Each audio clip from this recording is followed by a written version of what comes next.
চেষ্টা করেছি আমাদের অবস্থান থেকে শহীদ পরিবারগুলোর কাছে যাওয়ার, কিন্তু এটা দাবি করতে পারি না যে আমাদের কাছে তাদের যে হক ছিল সব আমরা আদায় করে ফেলেছি, এটা কখনো দাবি করব না। তবে এইটা নির্দ্বিধায় বলবো, আগে বলেছি এখনো বলছি, ছিলাম আপনাদের সাথে পরিবারের সদস্য হিসাবে, এখনো আছে এবং থাকবো ইনশাআল্লাহ। প্রিয় জুলাই যোদ্ধাবৃন্দ, আহত, এর পরের শব্দটা বলতে আমার কলিজায় লাগে, পঙ্গু শব্দটা বলতে।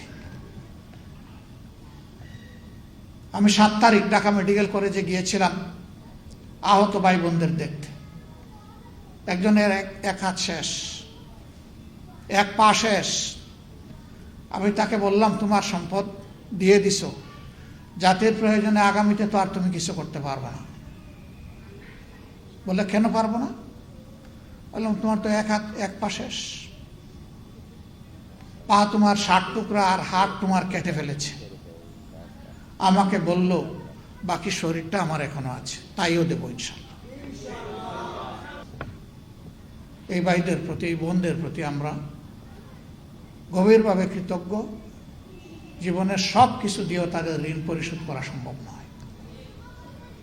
সংসদে আমরা দাবি করেছিলাম, যেহেতু সবাই মজলুম, যেহেতু মাসের পর মাস সেখানে বসে আপনারা কনসেনসাস পরিষদে, ঐক্যমত্য পরিষদে কথা বলেছেন, কমিশনে, যেহেতু আপনারাই প্রথম দাবি করেছিলেন যে আপনারা গণভোট চান, যেহেতু আপনাদের নেতাও বলেছেন যে গণভোটে হা বলেন, আমরাও বলেছি আল্লাহর রাস্তায় গণভোটটাকে ফেলে দিবেন না। 70% মানুষের রায়কে যদি ফেলে দেন, এই দেশবাসীকে অপমান করার সামিল হবে। তারা আমাদের কথা শুনেননি। তাদের ওই ইঞ্জিনিয়ারিং এর মাধ্যমে 2/3 যেটা, সেইটার বলেই তারা অনেকটা গায়ের জোরে এইটাকে ফেলে দিলেন। দেখবেন সংসদে দাঁড়াইলেই তারা বলে, সুষ্ঠু নির্বাচনের মাধ্যমে এই সংসদ গঠিত হয়েছে। যে জীবনে কখনো মিথ্যা কথা বলে না, তার কসম খেয়ে বলার প্রয়োজন হয় না যে আমি সত্য বলছি, কারণ মানুষ জানে যে সে সত্যবাদী। কিন্তু যে মিথ্যা বলে তাকেই কসম খেয়ে বলতে হয় এই কথাটা আমি সত্য বলছি, কারণ মানুষ জানে সে মিথ্যাবাদী। এই জন্য তার কথা মানুষ বিশ্বাস করবে না। শেষমেশ দেখেছেন, শেষ দিন আমরা যখন সংসদ থেকে ওয়াক আউট করে বের হয়ে আসি, সেই দিন সত্যিকার অর্থে ফ্যাসিবাদের পক্ষে অবস্থান নিয়েছে দৃঢ়ভাবে বিএনপি, আমরা তার বিপক্ষে অবস্থান নিয়েছিলাম। গণভোটের রায় অমান্য করার দিনও আমরা ওয়াক আউট করে এসে বলেছি, চেয়েছিলাম সংসদে সমাধান, হয়নি। যেই জনগণ রায় দিয়েছে আমরা এখন সেই জনগণের কাছে ফিরে যাচ্ছি। আর যেদিন এই সমস্ত কমিশনগুলো, আমার 2-1 বন্ধু বলেছেন, আমি নাম নিচ্ছি না, নিতে কোনো অসুবিধা নাই, গুম কমিশন, মানবাধিকার কমিশন, তারপরে আপনার এই কি বলে পুলিশ সংস্কার কমিশন, পিএসসি, যেগুলো মানুষের জীবনের সাথে সম্পর্কিত, দুদক মানুষের নিরাপত্তার সাথে সম্পর্কিত, ফ্যাসিবাদকে ঠেকায় দেওয়ার জন্য প্রয়োজন, এই সব কিছু অবলীলায় ওই গায়ের জোরে, আবার ওই 2/3, গায়ের জোর মানে 2/3, ওই 2/3 বলে তারা ফেলে দিল। 40 মিনিটের ডিবেটে আমরা যখন বুঝতে পারলাম যে তারা বিচার মানে কিন্তু তাল গাছটা ছাড়বে না, তখনই আমরা ধিক্কার এবং নিন্দা জানিয়ে এই সংসদ থেকে বের হয়ে এসেছি। আমরা ফিরে এসেছি আপনাদের কাছে। আপনাদের আমরা কথা দিয়েছিলাম, আমরা যদি সরকার গঠন করতে পারি আপনাদের রায়ে, তাহলে আমরা এই সমস্ত ওয়াদা আমরা বাস্তবায়ন করব। বিএনপি ওয়াদা দিয়েছিল 31 দফা সংস্কারের কথা বারবার বলে, এর প্রথম দফাই ছিল সংবিধান সংস্কার করবে তারা। এখন তারা তার বিপক্ষে অবস্থান নিয়েছে। পার্লামেন্টে আমি 2-3 বার বলেছি যে এই পার্লামেন্টে এমন সদস্য খুঁজে পাওয়া কঠিন হবে যিনি ফ্যাসিবাদের হাতে জুলুমের শিকারে পরিণত হননি। সুতরাং এটি মজলুমদের একটা মিলন মেলা। মজলুম তো মজলুমের দুঃখ বোঝার কথা, কিন্তু আফসোস ক্ষমতার চেয়ার সম্ভবত এইরকমই নির্মম যে মানুষকে তার অতীত ভুলিয়ে দেয়। তখন সামনে ক্ষমতার ওই সোনালী ঘোড়ার দৌড় ছাড়া আর কিছুই দেখে না।